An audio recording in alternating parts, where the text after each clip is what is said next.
spróbuję na część tych pytań odpowiedzieć. Jest ich sporo, więc wypisałem sobie wszystkie na kartce. To nie tak, że będę z głowy jechał, bo nie da się ich wszystkich zapamiętać. Cześć, dzień dobry, witajcie.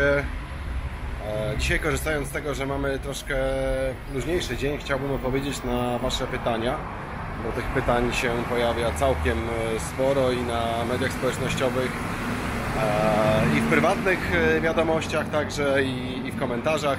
Jesteśmy w dzielnicy Bang Plat, dzielnicy, w której mieszkamy w Bangkoku.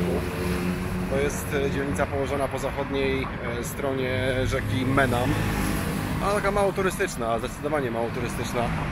Na górze metro, na dole po 3 pasy w każdą stronę, to jest główna ulica dzielnicy Bang Plat, więc jest tu dosyć głośno. Więc ja postaram się gdzieś zejść w jakąś małą uliczkę, tutaj może. Jest taka uliczka wzdłuż kanału, gdzie będzie cicho i spokojnie. No a przy okazji zobaczycie sobie, jak wygląda Bangkok taki mniej turystyczny. Tak jakiego nie zobaczycie raczej na pocztówkach ani w folderach. No dobra, lecimy z pytaniami, tak? Skąd pomysł na taki wyjazd i dlaczego właśnie Tajlandia? No skąd się wziął pomysł? Pomysł się już tam pewnie od dłuższego czasu rodził, więc on się nie wziął tak nagle znikąd. Pomysł, żeby gdzieś wyjechać i trochę zmienić swoje życie, no ale zawsze był z tym kłopot, no bo to wiecie jak to jest. A to jeszcze rok, a to jeszcze następny rok. Proszę bardzo, pani sobie przejedzie elegancko. A to zawsze coś do zrobienia, a to nowe obowiązki w firmie. No ale jakoś tak się ułożyło życie, że się wreszcie udało. Przy okazji, jeśli coś Wam mogę poradzić, to dbajcie przede wszystkim o siebie i o swoje marzenia, a nie o marzenia kogoś, kto siedzi być może za oceanem i nawet nie wie, że istniejecie.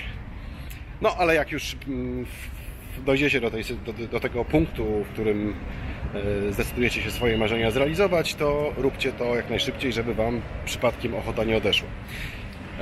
Dlaczego Tajlandia? No Tajlandia dlatego, że ja po prostu lubię się czuć komfortowo, lubię się czuć fajnie i bezpiecznie tam, gdzie jestem. A Tajlandia, zresztą nie tylko Tajlandia, ale też okolice, inne kraje, tutaj nie wiem, Wietnam, Kambodża, to są takie miejsca, gdzie czasem jest trochę dziko, ale właściwie wychodząc na ulicę macie ten komfort, że jest fajnie, miło, sympatycznie i ludzie są uśmiechnięci. My rok temu spędziliśmy część zimy w Afryce, w Tanzanii i tam się absolutnie tak nie czułem. Tam czułem się niekomfortowo, ja po prostu lubię czuć się fajnie i fajnie odpoczywać. To po pierwsze. Po drugie, jedzenie. No oczywiście, że tak. No, tajskie jedzenie, tajski street food przede wszystkim, bo to się tutaj je i to tutaj jemy od kilku miesięcy. No rewelacja, no, ogromny wybór, smaki, zapachy, zawsze świeżo, zawsze dobrze, więc na pewno jedzenie, no ale też trzeci element, bardzo istotny, no, patrzyliśmy też na budżet, tak? Więc jeżeli decydujemy się wyjechać na parę miesięcy i nic nie robić, to najlepiej, żeby to nic nie robienie nie było jakoś super kosztowne. No a w Tajlandii to nic nie robienie nie jest jakoś bardzo kosztowne i dlatego właśnie Tajlandia. O pieniądzach i o kosztach życia jeszcze będę mówił, bo to jest jedno z kolejnych pytań. Czy Tajlandia jest bezpieczna i czy wieczorem można chodzić tutaj poza centrum miasta?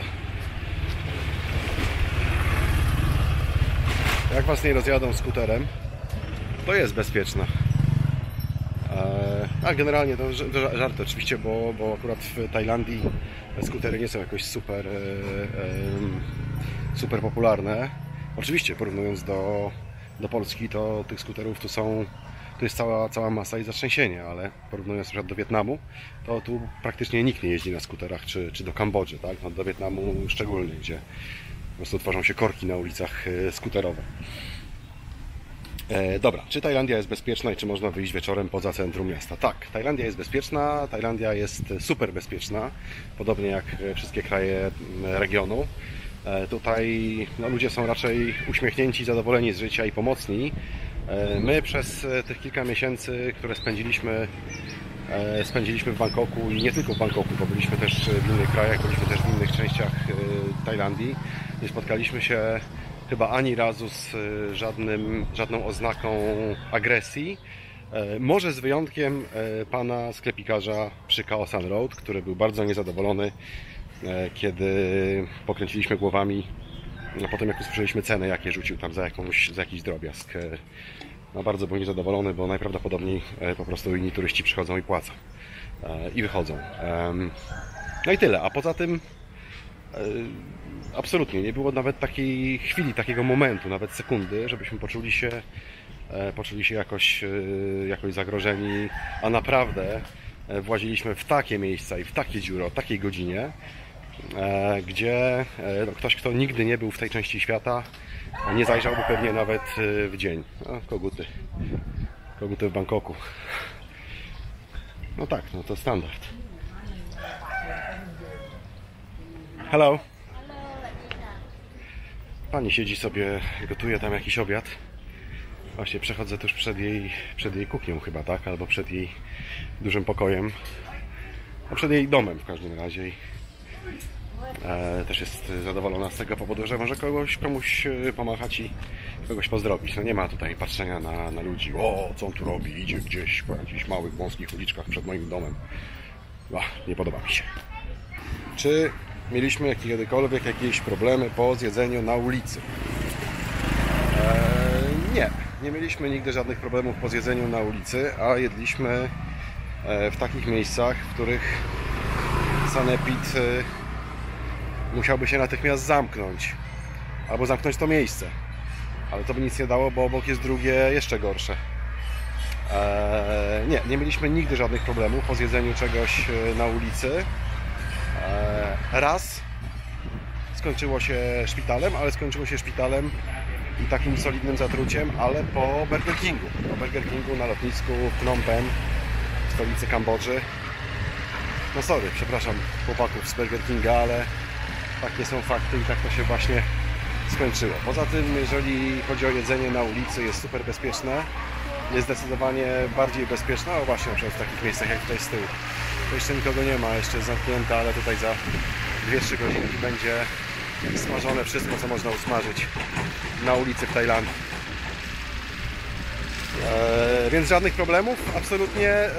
Zdarzało się słyszeć o problemach turystów, którzy przyjeżdżali do Bangkoku i jedli w restauracjach. Nie na ulicy, tylko w restauracjach.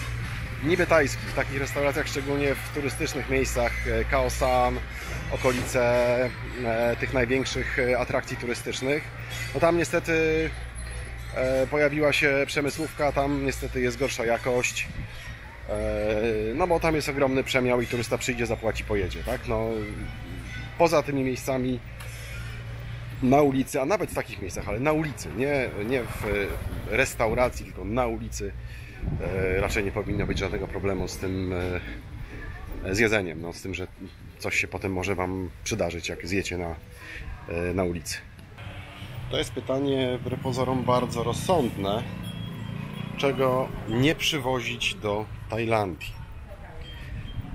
Czego nie przywozić do Tajlandii? Pytanie rozsądne, dlatego że coraz więcej linii lotniczych ogranicza masę bagażu, który można wpakować na samoloty. Niektóre linie to już nie jest tak, jak było kiedyś na tych lotach długodystansowych, międzykontynentalnych, to już nie jest 30 kg, ale niektóre linie dają na przykład 20 albo 23. Czasem też można kupić bilety w ogóle bez bagażu i bagaż trzeba dokupić, więc im mniej tego bagażu się dokupi, tym mniej ucierpi budżet wakacyjny. Więc pytanie wbrew pozorom jest bardzo rozsądne.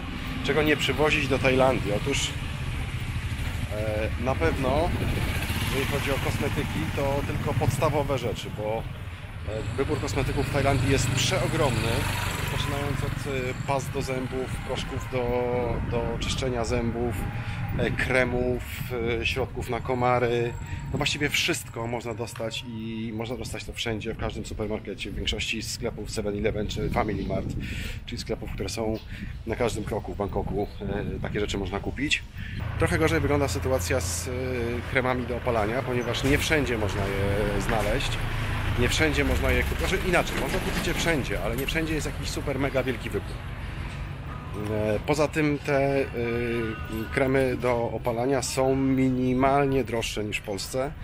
Oczywiście nie przesadzajmy, jak przyjeżdżacie na 2 tygodnie i zapłacicie za taki krem kilka złotych więcej niż mielibyście zapłacić w Polsce, a nie musicie tachać ze sobą pół kilograma, no to w ogóle nie ma o czym mówić. Więc kosmetyki na pewno w minimalnym zakresie, tylko to, co jest Wam potrzebne na dzień dobry, żeby w ogóle dojechać tutaj i po drodze zrobić ze sobą jakiś porządek. Całą resztę, jeżeli macie oczywiście na to czas, to kupicie tutaj na miejscu już w Tajlandii. No i oprócz kosmetyków jeszcze ubrania. My już wiemy z doświadczenia, że za każdym razem, mimo że za każdym razem ograniczamy liczbę ciuchów przywożonych do Tajlandii, czy w ogóle do innych miejsc na świecie, gdzie się ruszamy, to i tak wciąż zabieramy tych ciuchów za dużo. A tutaj w Tajlandii no, cały czas jest ciepło, cały czas jest fajna pogoda, nie ma